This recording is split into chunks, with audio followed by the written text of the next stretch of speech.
Oh, hi there. Oh, hi. Really?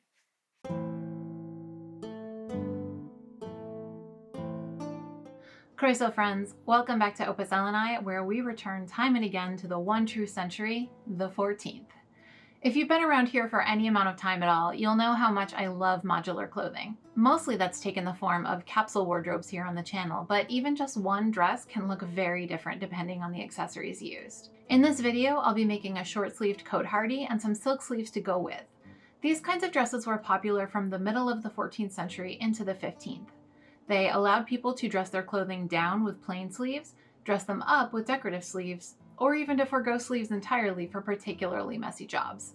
Then we'll gather some other accessories to make 3 different outfits. So everyone go grab your cuppa. Today I am drinking August Uncommon's Low Country, which is a black tea with notes of toasted sugar and chicory and buckwheat and bourbon.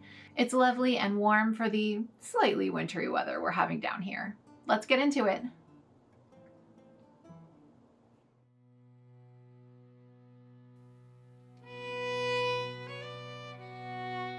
Last time I made a 14th century dress on this channel, you may remember that I used a pattern with the gores incorporated into the main body pieces.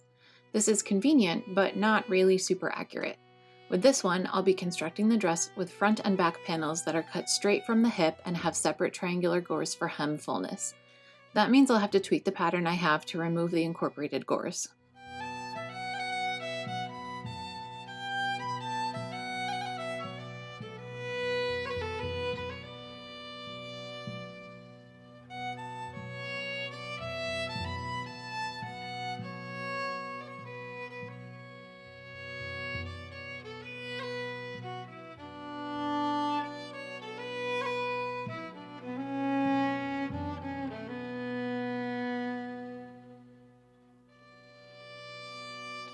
I'm also tracing out a new short sleeve pattern, which is fairly straightforward. Normally I line my sleeves, but since this has no buttons, I'll just do one layer with a folded hem.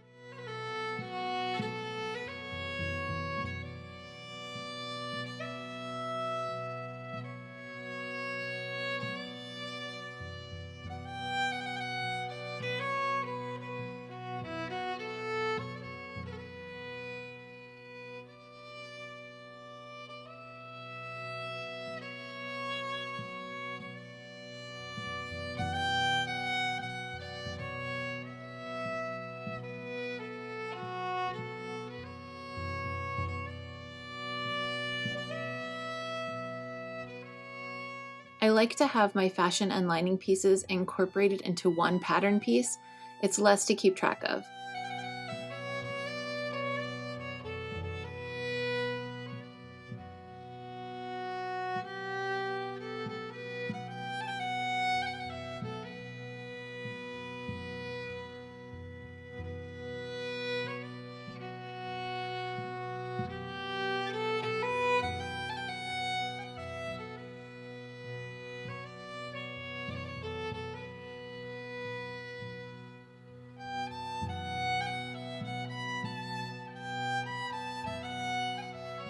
In order to be able to trace the curved lining hems, I will use a tracing heel to make a perforated line along the hem and use my friction pen to mark through the holes.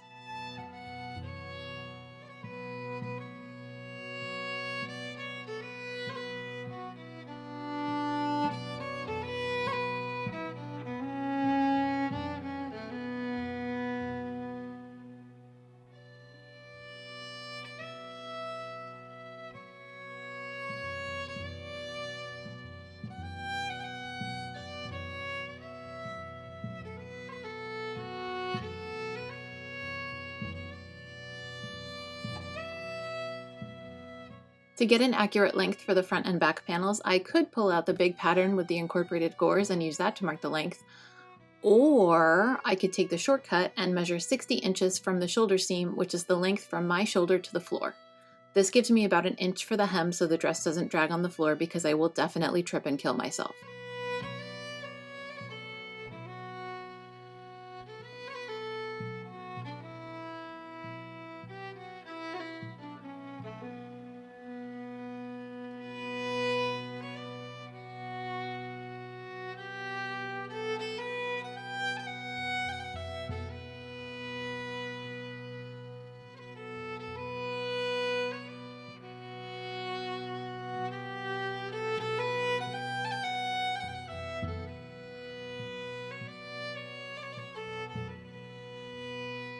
I cut my gores out of one continuous rectangle like this for maximum fabric efficiency.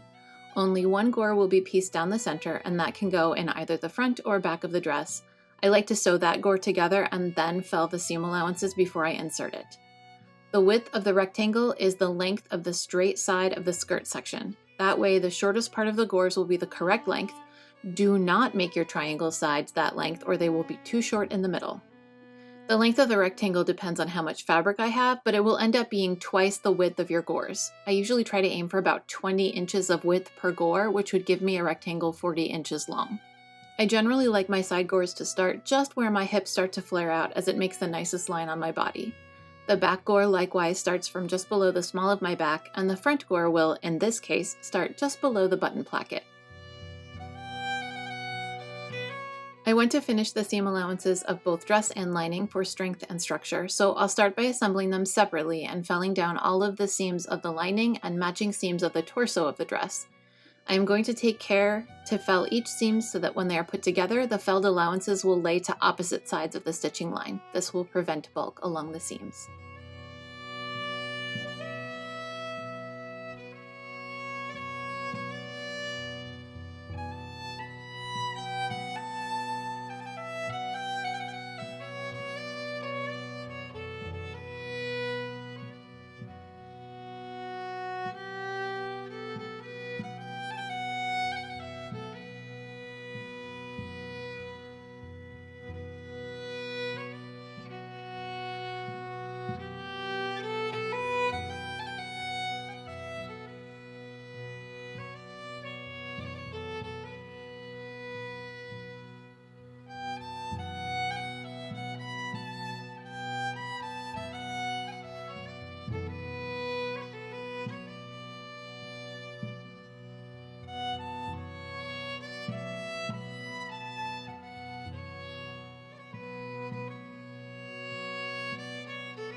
After the seams are all finished, I can attach dress and lining together. I generally bagline my Cotehardies despite it not being the historically accurate way.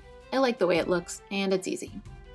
So I'm putting the pieces together wrong sides out and sewing them together along the front button placket and neckline.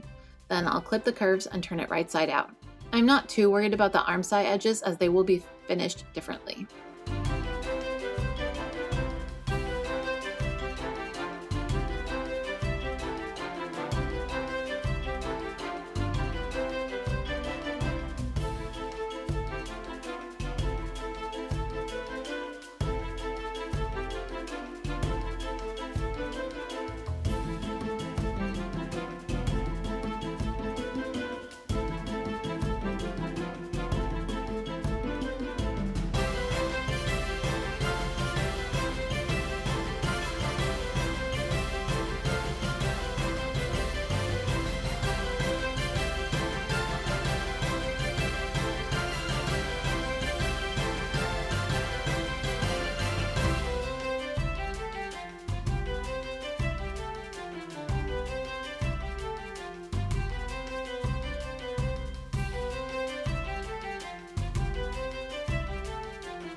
Quick break to sew and fill the sleeve seams, and then I can insert them into the arm size.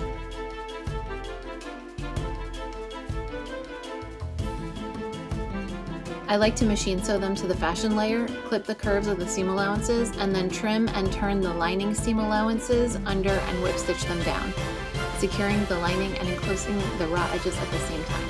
Then I will fill the sleeve pins.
Next, I will spend some meditative time felling the long skirt seams while listening to my audiobook, books really, it took a while, and work meetings, don't tell my boss.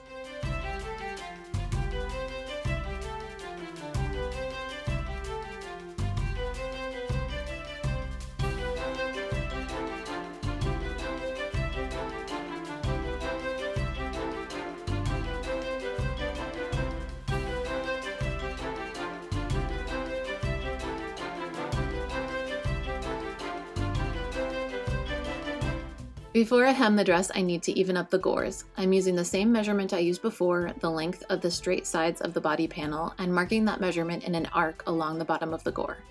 The nice thing about having the bias edges of the gores sewn to the straight grain of the body panels is that everything is relatively stable and the skirt doesn't really require any hanging to stretch.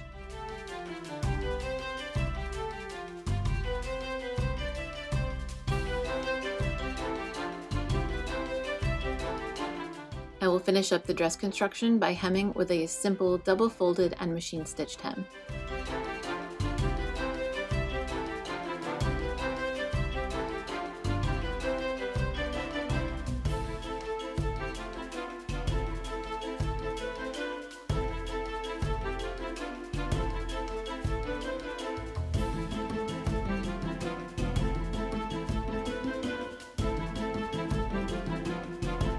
Thank you to all of my current and continuing Ko-fi members, especially my newest member, Sacred Ancestors.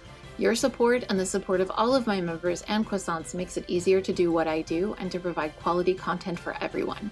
Thank you all so much.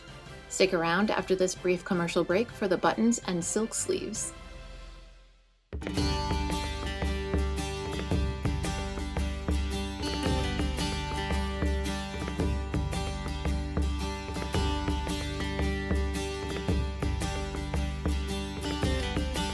Time for buttons. I'm marking out the spacing for the buttonholes by dividing the top placket into quarters and then figuring out how many buttons I will need within each quadrant. I try to space buttonholes so there's 3/4 of an inch to 1 1/4 inches between them depending on the size of the buttons. These will be just under 1 inch apart.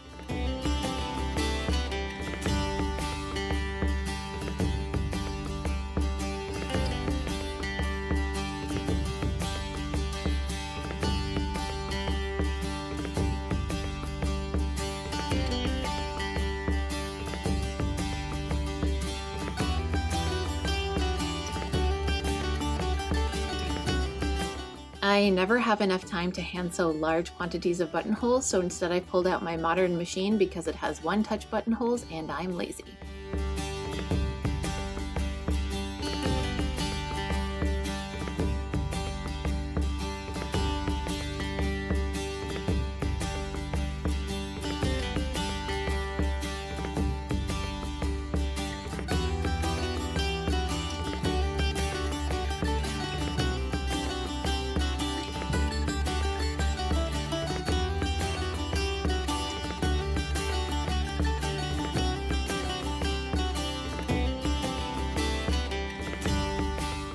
After all of the holes are stitched, it's time to cut them with my favorite hand-forged pinking tool, which is the perfect width for these buttonholes. I do need to remember to fold up some felt to cushion my hand. The small butt end of the chisel hurts after about 4 buttonholes.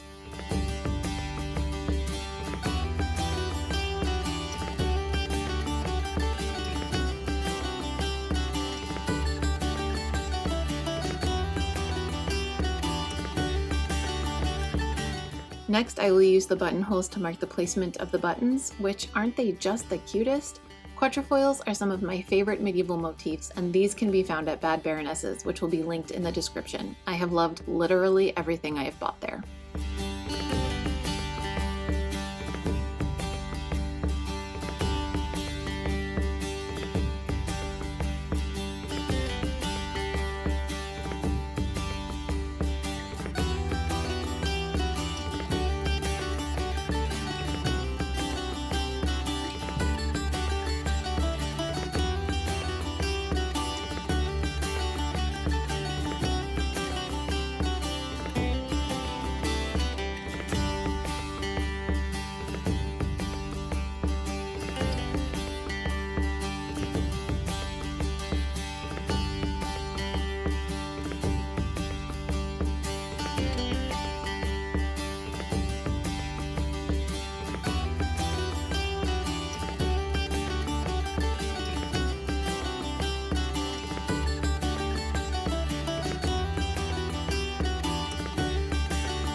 As I said before, decorative sleeves were a way to change the look of a dress. They were also a good way to show conspicuous consumption, even if you couldn't afford the price of an entire silk gown. In my case, this silk was a remnant I found on Etsy and immediately fell in love with. I actually went back and checked the shop to see if they had any more so I could link them, but alas, they did not. I'm using a standard sleeve pattern with the sleeve head cut off. There are paintings that show pinned sleeves with sleeve heads, but my fabric wasn't wide enough for that, and there's plenty of evidence for straight sleeves as well.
After I sewed up the seam, I'm going to fell down the allowances like I normally would, but I'm using a thicker silk thread for a pretty stitch detail in a cream color that matches some of the dots in the design. I'll finish the hems at the top and bottom the same way, and voila!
Thanks for coming along with me today on this exploration of how much one dress can be changed with just a few different accessories. If you enjoyed this video, please be sure to like and subscribe, and click the bell if you like taking your chances with notifications. If you're interested in finding me on social media, I am at Opus Elenae everywhere, and those links will all be in the description box below. I will also post the link to my Ko-fi where you can leave a one-time tip, browse my web shop, or join my membership tiers for additional content and a thank you of your very own in my next video. Until then, be kind, do the work, continue supporting marginalized people, and keep creating. Hwyl!